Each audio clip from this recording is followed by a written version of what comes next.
Good morning, students. Today I am going to continue my lecture for Plus 2 Arts Political Science, and the name of the chapter is Globalization. Now let us start with the topic Economic Consequences. In thinking about the consequences of globalization, one important thing to keep in mind that some set of policies do not lead to same results everywhere. But globalization has led to similar economic policies that is adopted by the governments in different part of the countries in world has generated vastly different outcome in different part of the world. So it is again crucial to pay the attention to specific context rather than make simple generalizations in the connection.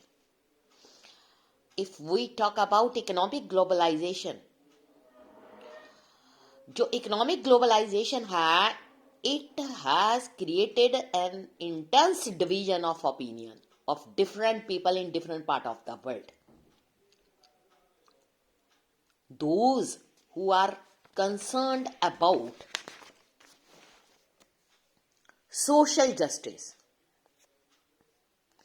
they are worried about the extent of state withdrawal caused by process of economic globalization. They point out that जो benefit हैं globalization के that are confined only to a small section of the population. But impoverishing those who were dependent on the government for their regular jobs, welfare, education, health, sanitation.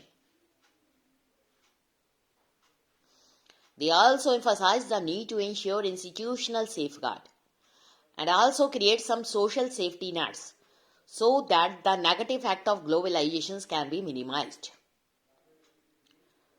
for those persons who are economically backward or weak.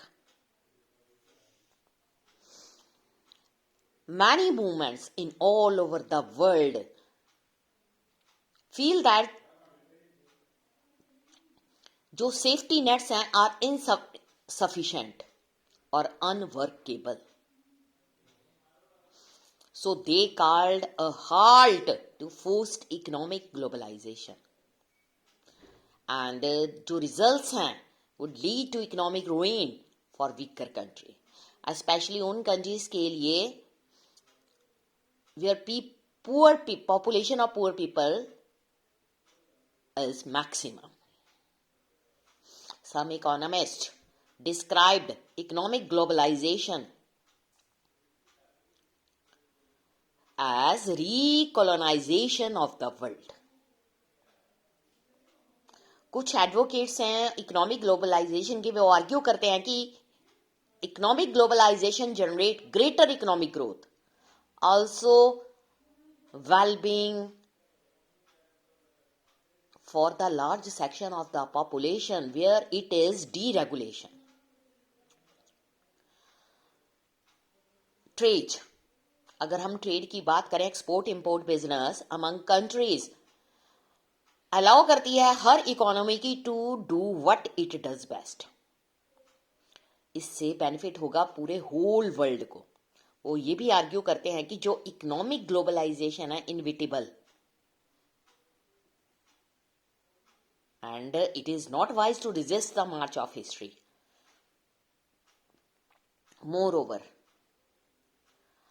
supporters हैं जो globalisation के, वो ये कहते हैं कि जो globalisation है वो एक ऐसा चैलेंज प्रोवाइड कर रही है that can be responded to intelligently without accepting it uncritically. What however cannot be denied, वो है increase momentum towards interdependence, integration between governments, boundaries, ordinary people in different part of the world. Next है cultural consequences. जो consequences है globalisation के, वो not confined only to the sphere of politics and economy, ये हमारे home को भी effect करती है. What we eat, drink, wear, indeed in what we think.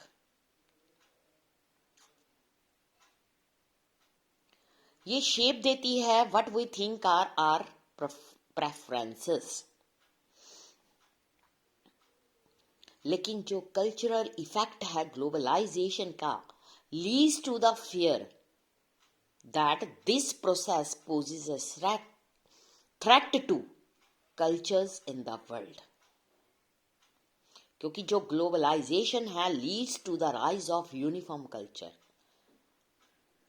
और what it is called cultural homogenisation. जो यूनिफॉर्म कल्चर है, राइज हुआ है यूनिफॉर्म कल्चर का, it is not the emergence of global culture. अगर हम अपनी लैंग्वेज में बात करें, ग्लोबल कल्चर है imposition of western culture on the rest of the world. हमने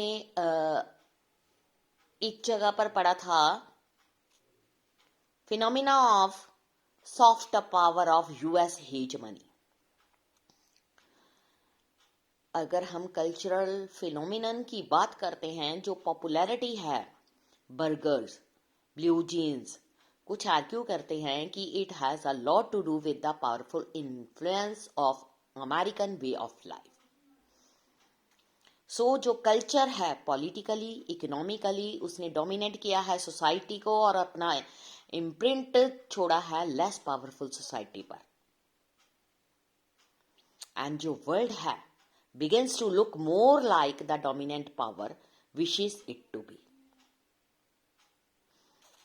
सो कुछ ऐसे भी हैं जिन्होंने आर्ग्यूमेंट ड्रॉ किया है, टेंशन ड्रॉ की है McDonaldisation of world with culturals seeking to buy into the dominant American dream. ये एक बहुत बड़ी डेंजरस बात है फॉर द पुअर कंट्री और उसके साथ ह्यूमैनिटी के लिए भी, बिकॉज इसने श्रिंक कर दिया है rich culture heritage of entire globe. उसी तरह से same time it would be a mistake ये अज्यूम करने के लिए जो कल्चर और कॉन्सिक्वेंसेज हैं ग्लोबलाइजेशन के, पॉजिटिव के साथ साथ नेगेटिव भी हैं. कल्चर्स जो हैं स्टैटिक थिंग नहीं है. ऑल कल्चर्स, सिर्फ आउटसाइड इन्फ्लुएंस को छोड़कर ऑल टाइम कुछ एक्सटर्नल इन्फ्लुएंसेस भी होते हैं जो नेगेटिव होते हैं, बिकॉज ये रिड्यूस करते हैं हमारी चॉइसेस को. बट सम टाइम कुछ एक्सटर्नल इन्फ्लुएंसेस होते हैं जो एनलार्ज करते हैं हमारी चॉइसेस को और कुछ मॉडिफाई करते हैं कल्चर को विदाउट ओवरवेलिंग द ट्रेडिशनल. जो बर्गर है ये सब्स्टिट्यूट नहीं है मसाला डोसा का, इसलिए ये रियल चैलेंज को पोज ही नहीं कर सकता. इसलिए ये सिर्फ ऐड करता है हमारे फूड में एक और चॉइस को, blue jeans go well with a homespun khadi kurta. Here अगर हम बात करें आउटकम ऑफ आउटसाइड इन्फ्लुएंस, ये है new combination that is unique, khadi kurta won over jeans. जो क्लोथिंग कॉम्बिनेशन है एक्सपोर्ट बैक हो गए हैं हमारी कंट्री में, that give us blue jeans so that it possible to see young American wearing a kurta and jean. तो ये चैप्टर यहीं तक. नेक्स्ट उसमें थोड़ा सा टॉपिक रह गया जो हम कल के लेक्चर में डिस्कस करेंगे. Thank you students.